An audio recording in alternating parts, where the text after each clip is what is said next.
और बिल्कुल clear unambiguous words में देना चाहता हूं। तहरीक इंसाफ पे पाबंदी लगाने जा रहे हैं।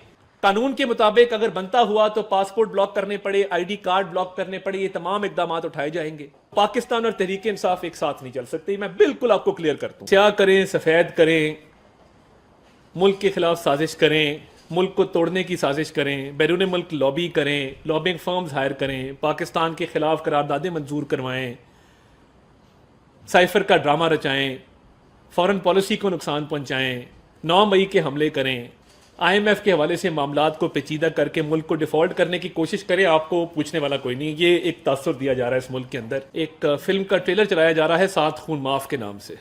कानून के मुताबिक अगर बनता हुआ तो पासपोर्ट ब्लॉक करने पड़े, आईडी कार्ड ब्लॉक करने पड़े, ये तमाम इकदाम उठाए जाएंगे और असेंबली में एक रेजोल्यूशन पास की जाएगी एंटी स्टेट एलिमेंट्स के खिलाफ कि ये गद्दारी के मुर्तकिब हैं जो पाकिस्तान से बाहर बैठकर फंडिंग लेते हैं ममनुआ सोर्सेज से, पाकिस्तान के खिलाफ कैंपेन्स चलाते हैं, पाकिस्तान में सेपरेटिस्ट मूवमेंट्स को फंड करते हैं और पाकिस्तान को तोड़ने के ख्वाब देखते हैं।